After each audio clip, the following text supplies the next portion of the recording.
26 तारीख को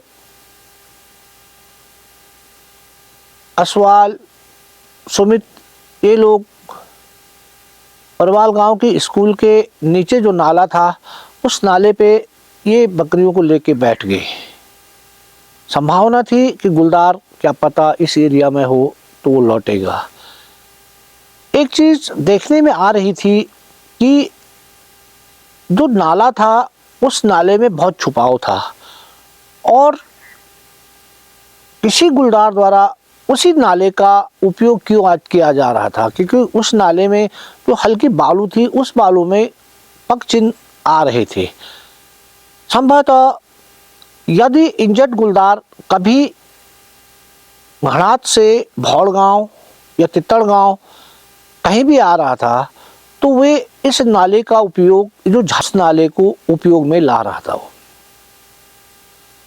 और सामान्य जो गुलदार थे वे गुलदार जो महरगांव से जो नहर जाती है वो प्रवाल गांव तक वो नहर जाती है, उस नहर का उपयोग कर रहे थे, क्योंकि इस नहर पे जो कैमरे लगे हुए थे जब किसी भी गुलदार का मूवमेंट वहाँ हो रहा था तो इस नहर वाले कैमरे पे उनकी फोटोग्राफ्स आ जा रही थी। लगभग 22-23 तारीख के लगभग एक गुलदार जो भौड़ गांव के आगे सौड़ है उस सौड़ से आवाज़ करते हुए निकला था। उसकी फोटोग्राफ्स नीचे भौड़ गांव के नीचे जो कैमरा लगा हुआ था रास्ते पे उस पे उसकी फोटोग्राफ्स आई थी। यानी जो सामान्य गुलदार थे वे उस सौड़ से मेन रास्ते का रात के 11 बजे के लगभग उसका उपयोग वो कर रहे थे और वो उसके बाद परवाल गांव और घणात के ऊपर तक वो जा रहे थे। इससे इनकी जो ट्रैप कैमरों के द्वारा इनके चलने की रूटों का पता चल रहा था, परंतु मेन यही हो रहा था कि ये जो सामान्य गुलदार है वो लगभग 4 बजे से पहले वे बस्ती से निकल जा रहे थे, क्योंकि जो ऊपर वाले जो कैमरे लगे हुए थे जंगलों के रास्तों पे वे बता रहे थे कि ये गुलदार इतने बजे आया था और लगभग दूसरे कैमरे के द्वारा उसकी जब फोटोग्राफ्स ली जा रही थी तो उससे पता चल रहा था कि ये गुलदार लगभग इतने बजे वापस लौट चुका है। यानी इनोसेंट गुलदारों की जो मूवमेंट थी वो मूवमेंट क्लियर हो रही थी।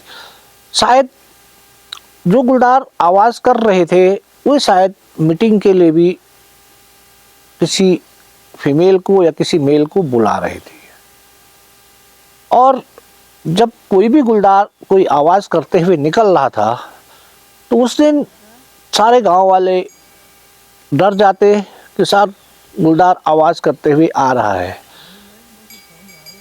मेरे द्वारा उन्हें बताया गया कि यदि कोई भी आदमखोर गुलदार अपने शिकार के लिए आएगा तो वो आवाज़ क्यों करेगा। भाई कोई चोर जब चोरी करने जाता है तो वो पहले बता के थोड़ी जाएगा कि मैं चोरी करने आ रहा हूँ। तो ये सामान्य गुलदार है, परंतु लोगों को सामान्य गुलदार और आदमखोर में कोई अंतर तो था नहीं। उन्हें तो सारे गुलदार एक जैसे ही लग रहे थे, इसलिए डर का माहौल जो था वो भी लगातार हो रहा था लोगों में। लोगों के बीच लगातार भय उत्पन्न हो। उस समय सारे लोग उन गुलदार की पूरी प्रजाति के प्रति आक्रोशित होते हैं और वे चाहे कोई भी सामान्य गुलदार हो या आदमखोर, सबको एक दृष्टि से देखते हैं। परंतु एसी कमरों में बैठे हुए अधिकारी, एसी कमरों में बैठे हुए एनजीओ को क्या मालूम कि इस पहाड़ की भूमि पर कितने गुलदार हैं और जो जनता इस पर रह रही है, जो लोग इन गुलदारों के साथ रह रहे हैं, वे किस प्रकार का संघर्ष अपने जीवन में कर रहे होंगे। इस संघर्ष को बचने के लिए सबसे पहले हम लोगों को इन गुलदारों के साथ रहना सीखना पड़ेगा, तभी हम लोग आगे जिंदा रह सकते हैं। क्योंकि गुलदार और मानव का संघर्ष जो है वो जीवन पर्यंत लगा रहेगा। न गुलदार समाप्त होंगे और न इंसान। दोस्तों, मैं फिर अपने घटनाक्रम पे आता हूँ। 26 तारीख को सुबह जब सारे लोग एकत्र हुए तो एक रणनीति बनाई गई कि आज क्योंकि गुलदारों के मूवमेंट ज़्यादा है और आज सारे लोग सर्च करेंगे। जॉय के साथ संदीप वे लोग घड़ात गांव से आगे जो बैंड है उस मंदिर से और घड़ात तक जहीर के साथ भीम, बलदेव, राजू जो कैंपर से सर्च करेंगे। ये अखोड़ी से घड़ात तक मेरे साथ सुमित, असवाल, हम लोग बोलियाधार होते हुए जगदीगाड़ तक और उसके बाद नीचे बोराड़ी और यहाँ तक हम लोग मूवमेंट करेंगे।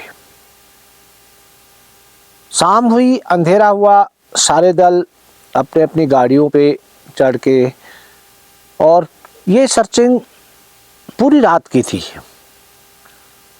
आज ये था कि किसी भी प्रकार से जो इंजर्ड गुलदार है वो ऊपर महरगांव, भौड़गांव और पुरवाल गांव पे इस समय गुलदारों की संख्या बढ़ी हुई है, इसलिए ये गुलदार अब चांस था कि घड़ात पे ही दिखेगा। इसलिए घड़ात वाले पोर्शन पे और उससे आगे कोट तक पूरा सर्चिंग आज पूरी रात किया जाए। जब हम लोग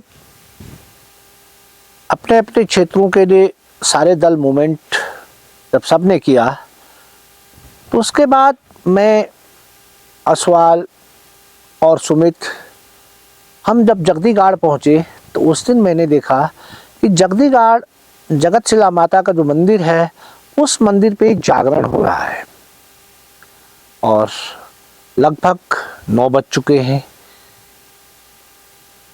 हम इससे पहले इस मंदिर में कभी नहीं गए थे, यहाँ तक कि जो सुमित है जिसका ये एरिया है वो भी कह रहा था सर मैं तो इस मंदिर पे कभी गया ही नहीं।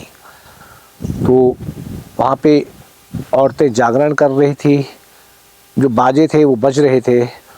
हमने गाड़ी रुकवाई और हम भी उस माँ के दर्शन करने उनके मंदिर में पहुँच गए। ये एक ऐसी मान्यता है, जो आदमी ईश्वर को मानता है वो पत्थर में भी ईश्वर का वास होता है और जो नहीं मानता है उसके लिए पत्थर ही है। जब हम उस मंदिर में गए हमने वहाँ पे हाथ जोड़कर माँ से प्रार्थना की कि हम लोगों को लगभग 4 माह हो चुके हैं और अभी तक हम लोग आपके दर्शन के लिए नहीं आए, इसके लिए हम आपसे क्षमा मांगते हैं और हमें ये सफलता दे दो। जो गुलदार आपके भक्तों को तरसा रहा है, इन बच्चों, मासूम बच्चों को जो मार रहा है, उससे मौत की सज़ा दे दो। और इतना कहने के बाद हम लोग वहाँ पे हाथ जोड़ के वापस अपनी गाड़ी पे लौटे और हमने सर्चिंग। जब हम जगदीगाड़ से आगे जब निकले तो हमें कठूर और बोराड़ी के बीच में एक लेपर्ड दिखा जो दूर खेतों पे था और सुमित और असवाल द्वारा उस पे लाइट मारी गई। बाइनोकुलर से हम लोग उसको देख रहे थे तो लेपर्ड लगभग उतना बड़ा तो नहीं था, परंतु लग रहा था कि इंजर्ड लेपर्ड के बराबर भी ये लेपर्ड है और वो धीरे धीरे झाड़ियों से नीचे की ओर आ रहा था। लगभग आधा घंटे हम लोग इस पे वेट करते रहे कि ये हमारे नज़दीक आएगा और उसके बाद हम इसको देखेंगे कि वास्तव में ये इंजर्ड गुलदार है या नहीं। टाइम ज़्यादा गुजरने के बाद हम लोग ये सोच रहे थे क्यों ना इसको जब हम दूसरे राउंड पे इस पे आएंगे तो उस समय तक ये लेपर्ड नीचे आ चुका होगा और उस समय हम इसको देखेंगे कि ये कौन सा लेपर्ड है। और हम लोग कठूर होते हुए घणाद की ओर सर्च करते हुए निकल। फिर भीम, बलदेव और राजू जो उस दिन सर्चिंग के लिए सबसे पहले अखोड़ी गए, अखोड़ी वाले पोर्शन को सर्च करने के बाद ये लोग अब जो कच्ची रूट घणाद के लिए जाती है, लगभग 9:30 बजे ये लोग उस कच्ची रूट पे नीचे की ओर घणाद की ओर आने लगे। कैंपर पे इस ठंडी रात में जहीर, भीम और बलदेव कैंपर के पीछे खड़े होकर सर्च कर रहे थे। आप ये लगा लो कि इस ठंडी रात में और रात के 9 बजे के बाद बाहर रहना ही मुश्किल होता है और ये लोग ओपन गाड़ी में सर्च कर रहे थे।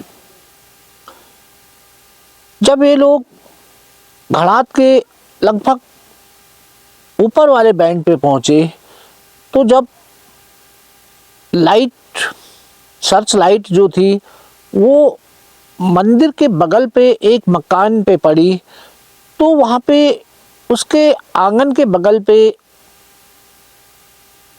2 आंखें बहुत तेज चमक रही थी। उन आंखों की चमक को देखते हुए जहीर और भीम को ये लगा कि यहाँ कोई गुलदार बैठा हुआ है। इतनी तेज आंखें गुलदार के अलावा अन्य जानवरों की चमकनी संभव नहीं थी। गाड़ी वहाँ से 2 बैंड घूमने के बाद जब ठीक उस मकान के नज़दीक पहुँची तो इन लोगों ने जब सर्च लाइट उस ओर मारी तो उस समय इनको कोई आंखें वहाँ नहीं दिख रही थी। ये लग रहा था कि शायद लेपर्ड को ऊपर से सर्च पड़ी और शायद लेपर्ड उठ के चल दिया है। जब इन्होंने वहाँ पे गाड़ी रोकी, गाड़ी रोकने के बाद गाड़ी से जब लाइट पड़ी तो कुछ बहुत बारीक सी आँख भीम को दिखी और भीम को विश्वास था कि गुलदार वहीं पर है, कि उठा नहीं है, क्योंकि बारीक आंखें जो दिख रही है हो सकता है या बिल्ली हो या गुलदार हो। भीम गाड़ी से उतरा और उस ओर गया जहाँ वो गुलदार बैठा हुआ था। लगभग गुलदार के 50 मीटर नज़दीक जाने के बाद जब भीम ने लाइट मारी तो उसे दिखा एक छोटा सा सर जो खेत के मेन पे दिखाई दे रहा है, उससे बारीक आंखें चमक रही हैं। बहुत गौर से देखने के बाद भीम को यकीन हो गया कि ये गुलदार है और ये जो सर दिख रहा है, इस पे जो इसके ऊंचे कान दिख रहे हैं, ये लेपर्ड के हैं। और वो बहुत तेज़ी से वापस आया और उसने जहीर को कहा कि लेपर्ड वहीं पे बैठा हुआ है, इसका केवल सर दिख रहा है और जो बारीक सी आंखें दिख रही है, इसके द्वारा आंखें बंद की जा चुकी हैं। दोस्तों, उतने दूर से देखने के बाद भी ये लेपर्ड जहाँ पे बैठा था वहीं पे बैठा रहा और इन शिकारियों की लाइटों को देखते हुए इसने आंखें बंद कर ली थी। जहीर ने अपनी 375 मैग्नम निकाली और उसके टेलीस्कोप से इस गुलदार को देखा तो केवल इसका सर ही सर दिखाई दे रहा था। और जब जहीर एम कर रहे थे तो राइफल इनकी बहुत हिल रही थी। उन्होंने अपने कंधे से राइफल नीचे रखी। राजू बहुत जो एकदम ज़्यादा उतावला हो रहा था, भीम जहीर को देखे थे कि अभी फायर होता है, परंतु जब राइफल नीचे की ओर झुकी तो ये सारा दल एकदम मायूस हो बैठा। तो उन्होंने जहीर से पूछा, क्या हुआ, भाग गया? तो जहीर ने कहा, नहीं, भागा तो नहीं है, बैठा तो वहीं पे है, परंतु हम इससे लगभग 60 मीटर की दूरी पर हैं और राइफल के एम करने में राइफल बहुत हिल रही है, इसलिए इसके सर का शॉट मारना बहुत टफ है। यदि हम कहीं और से जाए और इसका थोड़ा बदन दिखे तो फायर करना बहुत इजी रहेगा, और क्या पता ये इंजर्ड लेपर्ड ना हो। परंतु भीम के द्वारा ये बताया गया कि यदि ये लेपर्ड इंजर्ड नहीं होता तो अभी तक ये भाग जाता, और मैं तो इसके बिल्कुल नज़दीक होके आया हूँ, उसके बावजूद भी ये भागा नहीं है। इसका मतलब ये वही इंजर्ड गुलदार है और ये घड़ात पर है, जहाँ ये मुर्गों के चक्कर में और अक्सर यहाँ दिख रहा है। यदि हमने ये चांस छोड़ दिया तो शायद हम इसको फिर दोबारा हासिल करने में हमको बहुत कठिनाई होगी। वैसे भी 4 महीने का समय गुजर चुका है। एक बार फिर जहीर ने अपनी राइफल भीम के कंधे में रखी। अब एमिंग के लिए राइफल जो थी वो थम हो चुकी थी। 375 बोर की राइफल का मुंह अब गुलदार की ओर था। एमिंग के लिए केवल गुलदार का सर था, और जहीर ने एक लंबी सांस ली, और सांस लेने के बाद टिगर की अंगुली एक दबाव टिगर पे डालने लगी, और उसके बाद एक धमाका हुआ, और धमाके के साथ 375 का बुलेट राइफल से बाहर निकला, जिस पर आदमखोर गुलदार का नाम लिखा हुआ था, और वो गोली उस गुलदार के सर को चीरती हुई बाहर निकल गई। गुलदार बिना किसी मूवमेंट के वहीं पे लुढ़क गया।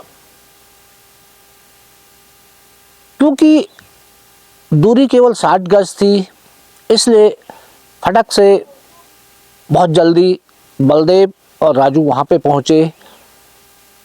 उन्होंने तुरंत गुलदार को उठाया और गाड़ी पे ले आए कैंपर पे इन्होंने भीम ने तुरंत इस गुलदार के शव को टटवाओं के ऊपर की हड्डी बिल्कुल टूटी हुई है, और सारे दल में एक खुशी की लहर दौड़ गई।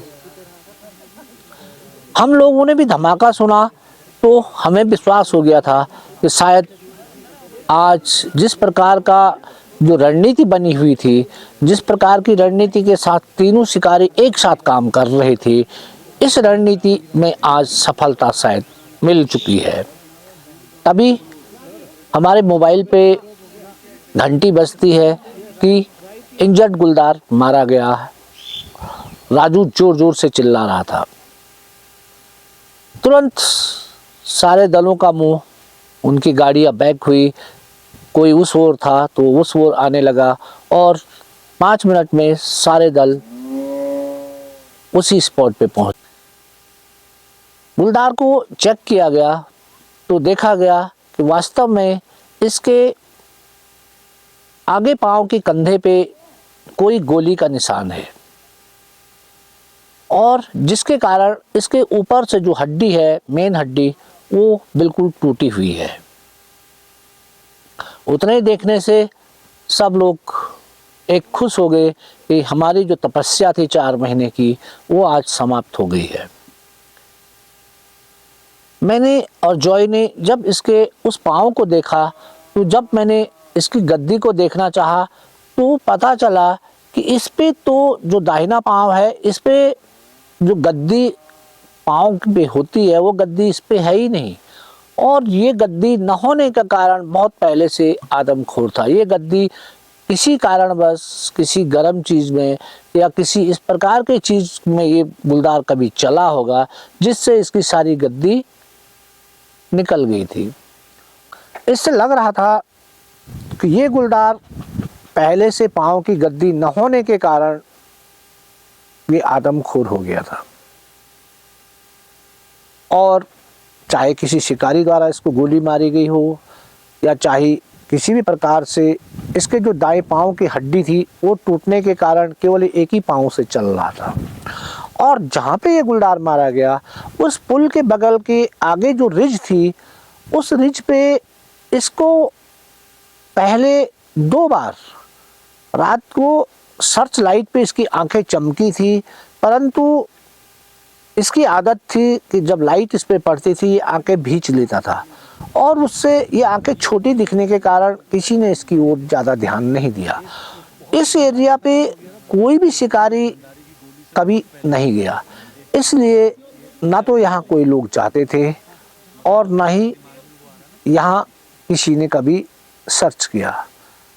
इस पोर्शन पे, इस एरिया में जब कोई भैंस बच्चा देती है और वो नर पैदा होता है तो उसको फेंक दिया जाता है और ये फेंकने की जगह भी यही थी, अथवा इसको खाना भी यही मिल रहा था और दिन में आराम के लिए सुरक्षित जगह, पानी इसके दोनों ओर था और इसी सुरक्षित जगह के होने के कारण ये गुलदार किसी को दिख नहीं रहा था।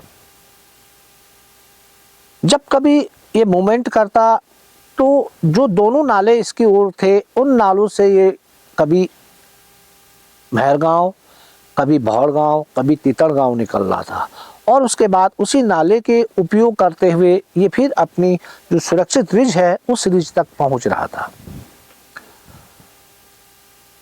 रात को इस गुलदार को कैंप लाया गया, सारे आरओ लोग सब वहीं पहुंच गए और उसके बाद हमारे द्वारा उन्हें बताया गया कि हम आज जगदी माँ के मंदिर गए थे, वहाँ से हमने इस चीज़ को मारने की आज्ञा मांगी थी और उसके बाद तुरंत आरओ और हम लोग फिर दोबारा मंदिर गए।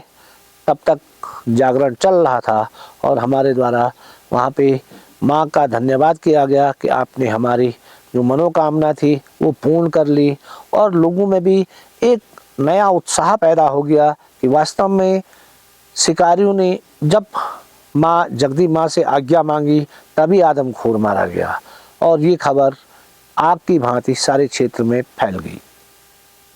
सुबह घणात गांव से कुंवर सिंह घणात, साक्षी के पिता विक्रम घणात, प्रमुख घनसाली, सारे जो लोग इस गुलदार को देख चुके थे या जिन लोगों को इस गुलदार ने दंश पहुंचाया था वे लोग कैंप पहुंचे और उनके द्वारा इस गुलदार को देखा गया और क्योंकि इसका जो पाँव था वो टूटा हुआ पाँव भी इन लोगों ने देखा। उसके बाद सारे लोगों को विश्वास हो गया कि वास्तव में जो घनसाली 11 गांव का हिंदाव का जो आदमखोर था, सक्रिय आदमखोर, वो वन विभाग के शूटरों द्वारा मारा गया।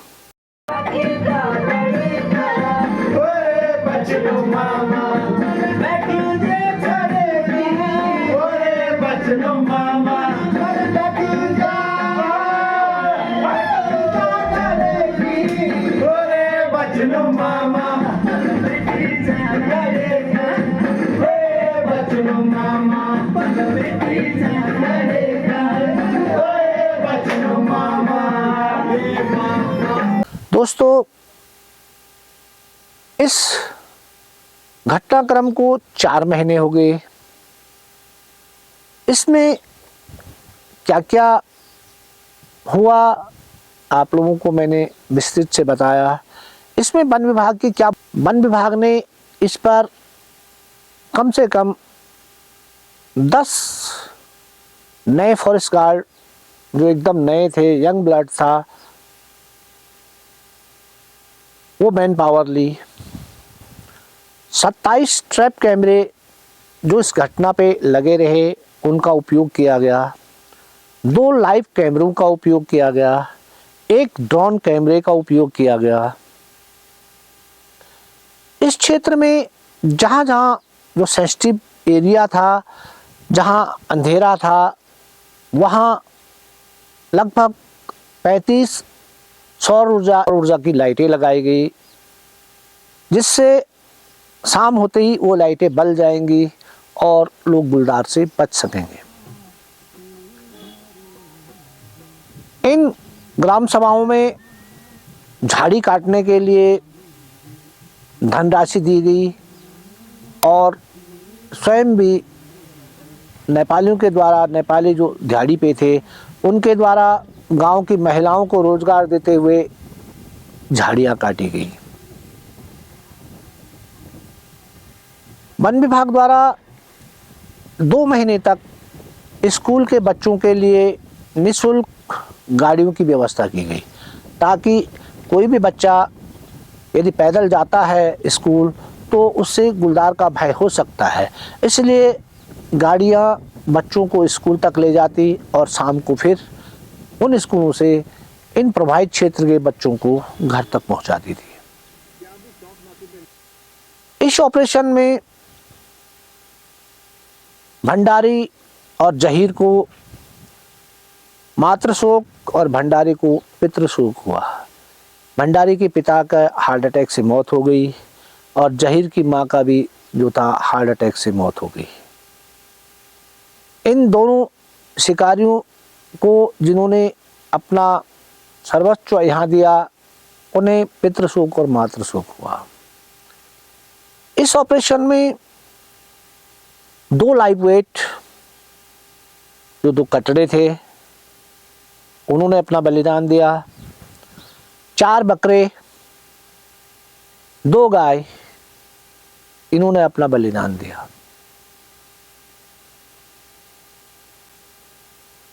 इस ऑपरेशन में 8 शिकारी दल ने अपना योगदान दिया, जिनमें जॉय हुकील, गंभीर भंडारी, रानू भंडारी, बलदेव, भीम, जहीर और बलबीर पवार। सब ने अपने हिसाब से कुछ न कुछ दिन इस ऑपरेशन के लिए दिए और सबसे ज़्यादा जॉय हुकील, जिन्होंने पूरे 4 महीने इस ऑपरेशन के लिए दिए, वे बधाई के पात्र हैं। सफलता असफलता का आकलन नहीं किया जा सकता था, क्योंकि इस ठंडे एरिया में जब लोग अपने बिस्तर के अंदर थे तो ये शिकारी पेड़ों की मचानों पे बैठे हुए इस जन सुरक्षा के लिए, ताकि इस गुलदार का और बच्चे शिकार न बने, कोई माँ शिकार न बने, उनको बचाने के लिए अपना तन मन धन दे रहे थे।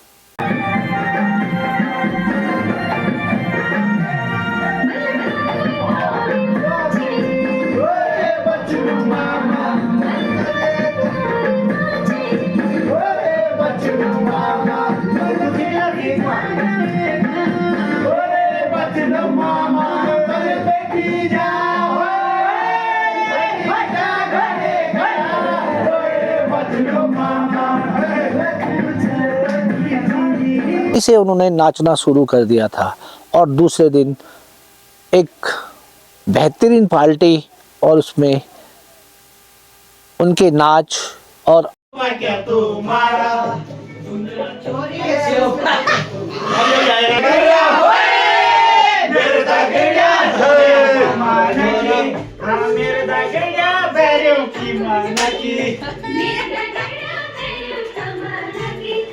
मेरे दा गिड़िया बेरियों कमाना की रिमिक्स लगता है। अच्छा रिमिक्स लगा हे बली बाजरी से ये बनी मेरा हेड का भरा लकड़ का भरा चल सुन मेरा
अनुभवों को ट्रांसफ़र करना था। बहुत अच्छा लगा इनके साथ रहते हुए, और भविष्य में भी मैं वन विभाग के अधिकारियों से ये अनुरोध करना चाहूँगा, चाहे वो कहीं के भी हों, क्योंकि इंसान 4 दिन का मेहमान है और वैसे भी हम 60 साल पूरे कर चुके हैं। इसलिए हमारे जो 24 साल का अनुभव है, हम किसी भी प्रकार से इन नए बच्चों को अपने अनुभवों को वितरण करें, उन्हें इन गुलदारों के व्यवहारों के बारे में बताएं, आदमखोर क्या क्या कर सकता है, कैसे उससे ट्रैक किया जा सकता है, कैसे उससे न्यूट्रलाइज किया जा सकता है, इसके बारे में मैं बताने के लिए तैयार हूँ। और जब भी मुझे चांस मिलेगा, मैं अपने अनुभवों को इन तक पहुँचाने के लिए, इन तक ट्रांसफ़र करने के लिए, सहस्त्रेशन में जितने हम लोग थे, हमसे ज़्यादा उन बेजुबान जानवरों की कुर्बानियाँ ज़्यादा हैं, जिन्होंने हमारे साथ मचानों में सहायता की। जैसे वे जिंदे 3 बकरे जो अभी तक जिंदे हैं, और पूरी रात हम मचान पे बैठे रहे और वे खुले आसमान के नीचे। वे 4 कुत्ते जिनको हम पिंजरों पे रात को डाल लेते थे, इतने छोटे से पिंजरे पे ये कुत्ते रात भर गुलदार को ललचाने के लिए भौंकते रहते थे, रोते रहते थे। इन बेजुबान जानवरों की कुर्बानी भी हमको याद करनी चाहिए, क्योंकि जीव तो वो भी है, परंतु जिस प्रकार हम कार्य करके अपना शरीर लगा रहे थे, उसी प्रकार ये बेजुबान जानवर भी अपना शरीर इस कार्य के लिए लगा रहे थे। भगवान से प्रार्थना है कि जब भी इन जानवरों को नई योनि मिले, तो वे मनुष्य योनि में ही जन्म ले, ताकि वे और इंसानों की मदद कर सकें। उन लोगों का भी शुक्रिया अदा करना चाहते हैं जिन्होंने इस गुलदार को मारने के लिए, जब रात बहुत ठंडी हो गई थी, तो कमरों के अंदर से गांव के किनारे वाले मकानों पे पेट बंधाए जाते थे। उन्होंने वहाँ पे अपने कमरे दिए, या शिकारियों को दिन में आराम करने के लिए कमरे दिए। मैं देख रहा था कि जब रात भर शिकारी मचानों पे बैठे रहते थे, लोग अपने कमरों में सोए हुए हैं, और उसके बाद दिन में जॉय वकील दुकान के बेंच पे लेटे हुए अपनी नींद पूरी कर रहे थे। आप ये लगा लो कि एक आदमी यदि अपने घर पे रहता का इस प्रकार से सोता, परंतु उस समय प्रत्येक शिकारी को अपने शरीर का ध्यान नहीं था, बल्कि किसी न किसी प्रकार से इस गुलदार को मारने और जनता को इससे राहत दिलाने के लिए अपने शरीर के बारे में कोई भी नहीं सोच रहा था। इसलिए आज मैं महसूस करता हूँ कि क्या हम इतने ठंडे रातों में बिना चारपाई के नीचे बिस्तरों पे रात को पेड़ों पर रहे होंगे। आपको ये घटनाक्रम कैसा लगा, कमेंट करके ज़रूर बताएं। और फिर मिलते हैं दोस्तों ऐसे ही रोमांचकारी घटनाक्रमों के साथ। तब तक बहुत बहुत धन्यवाद।